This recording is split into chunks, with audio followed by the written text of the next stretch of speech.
വ്യക്തമായ ചില കാര്യങ്ങൾ മുന്നോട്ട് വയ്ക്കുകയായിരുന്നു. എങ്ങനെയാണ് ഈ ട്രെൻഡുകൾ മാറി മറിഞ്ഞത്, കൗണ്ടിങ് വോട്ടെണ്ണൽ നടന്നുകൊണ്ടിരിക്കുമ്പോൾ എങ്ങനെയാണ് കാര്യങ്ങൾ മാറി മറിഞ്ഞത് എന്ന് അദ്ദേഹം ആതിര പറയുകയായിരുന്നു. പ്രത്യേകിച്ച് തൃശ്ശൂരിൻ്റെ കാര്യം, കെ മുരളീധരന് ഒരു ഘട്ടത്തിൽ പോലും ഒരു മുന്നേറ്റം ഉണ്ടാക്കാൻ തൃശ്ശൂരിൽ കഴിഞ്ഞില്ല എന്നുള്ളതാണ് അല്ലേ ആതിര? അങ്ങനെയല്ലേ പറഞ്ഞത്? തീർച്ചയായും അങ്ങനെയാണ് കാണേണ്ടത്. കെ മുരളീധരൻ ചിത്രത്തിലേ ഇല്ല എന്ന് കാണേണ്ട കാഴ്ചയായിരുന്നു കണ്ടിരുന്നത്. ഒരു ഘട്ടത്തിൽ സുനിൽകുമാർ മുന്നിൽ കയറി, വീണ്ടും ശക്തമായ ആധിപത്യത്തോടുകൂടി സുരേഷ് ഗോപി അവിടെ മുന്നോട്ട് പോകുന്ന കാഴ്ചയാണ് കാണാൻ കഴിഞ്ഞത്. നമുക്ക് നോക്കാം. NDA 292 എന്ന കണക്കിൽ നിൽക്കുന്നു, ഇന്ത്യ മുന്നണി 228 നിൽക്കുന്നു, മറ്റുള്ളവർ 23.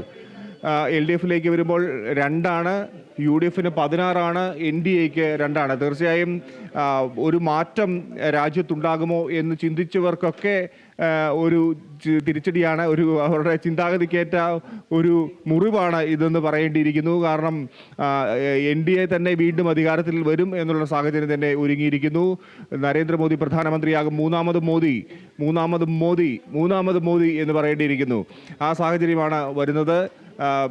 കേരളത്തെ സംബന്ധിച്ച് NDA BJP അക്കൗണ്ട് തുറക്കും എന്നുള്ളത് യാഥാർത്ഥ്യമാകുന്ന സാഹചര്യം. ബിനോയ് ഇപ്പോൾ തിരുവനന്തപുരത്ത് നിന്ന് നമ്മോടൊപ്പം ചേരുന്നുണ്ട്, നമ്മുടെ പ്രതിനിധി. ബിനോയ്, ട്രെൻഡുകൾ മാറി മറിഞ്ഞു, പലരും പ്രമുഖരൊക്കെ തോൽക്കുമെന്ന് വിചാരിച്ചു, പക്ഷേ അവരൊക്കെ മുന്നോട്ട് കയറി.